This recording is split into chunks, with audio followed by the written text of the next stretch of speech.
जो recent time में tech sector में ले ऑफ हुए वो ऑलरेडी 4-5 साल पहले प्रेडिक्टेड थे। अगर आपको आने वाले ले ऑफ से खुद को सेफ रखना है और long term IT sector career अच्छा रखना है तो do watch this informative clip carefully. पहले हम ये जानते हैं कि आईटी सेक्टर में दूसरे सेक्टर के कंपैरेटिवली ज्यादा जॉब्स कैसे क्रिएट हुई। 1970s में कॉर्पोरेट जायंट्स ने एक ऐसा प्लान बनाया जिसका मोटिव ये था कि आने वाले साल की 40 to 50 year of development and innovation सिर्फ और सिर्फ टेक और डिफेंस सेक्टर में हो।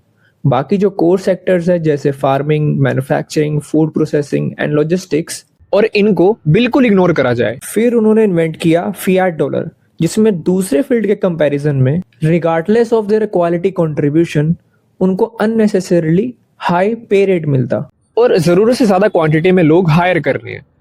इससे कोई फर्क नहीं पड़ता कि आप कितने टैलेंटेड हो और कितना क्वालिटी ऑफ वर्क कंपनी में कंट्रीब्यूट करते हो, क्योंकि इनके सिर्फ दो ही पर्पस थे जो इनको सर्व कर रहे थे। डेवलपमेंट और इनोवेशन सिर्फ टेक और डिफेंस सेक्टर तक ही लिमिट रखना और दूसरे कोर फील्ड के भी इंटेलिजेंट और मेरिट स्टूडेंट के टाइम और एनर्जी यहीं पे इन्वेस्ट हो। और अच्छे पे रेट के लिए इंडियन यूथ अमेरिकन इकोनॉमी और इनोवेशन को कंट्रीब्यूट कर रहा था और खुद उनका बैक ऑफिस बन के बैठा था। इसीलिए आपने नोटिस किया होगा बाहर के बेस्ट कोडर इनोवेशन और रिसर्च करते हैं और इंडिया के सो कॉल्ड बेस्ट कोडर्स यहाँ पे सिर्फ कोर्स सेल करते हैं, because they are not build for innovation. वो बैक एंड ऑफिस के लिए ही बनाए गए थे।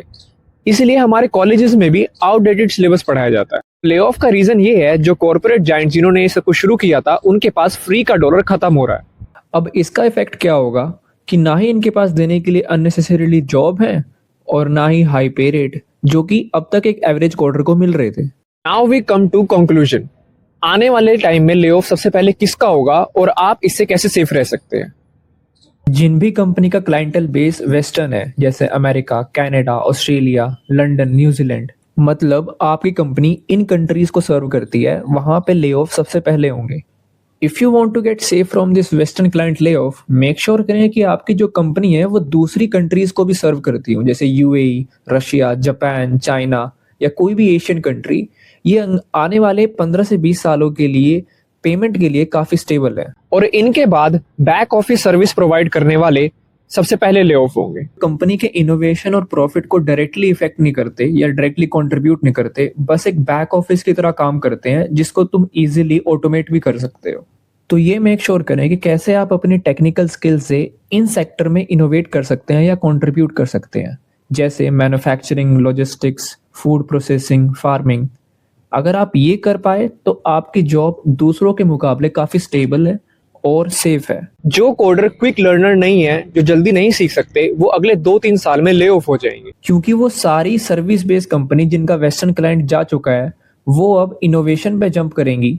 और इनोवेशन के लिए हमेशा कंपनीज को न्यू फ्लेक्सिबल माइंड चाहिए होते हैं और ज्यादा स्किल्डफुल, जो कि पुराने एम्प्लॉयज नहीं कर पाते। तो अगर आप जल्दी नहीं सीख पाए और जल्दी जल्दी टेक्नोलॉजी अडेप्ट नहीं कर पाए तो आप वो तीसरे होंगे जो सबसे पहले ले ऑफ होंगे। और ये सब कुछ पहले भी हो चुका है। लास्ट टाइम 2002 में जब डॉलर डीवैल्यू हुआ था तो tech sector single handedly over the night 78% value खो चुका था, क्योंकि डॉलर अपनी वैल्यू खो चुका था। तब लोगों ने डॉलर को डीवैल्यू होने का झूठ छुपाया ये बोल के कि वो एक .com बर्स्ट था, और अभी वो छुपा रहे हैं ये बोल के कि एआई जॉब्स को रिप्लेस कर रहा है और दूसरी चीज कि लोग लेस स्किल्ड हैं। मैंने डिस्क्रिप्शन में कुछ कंपनीज मेंशन करी हैं जो आने वाले ले ऑफ से आपको सेफ रखेंगी।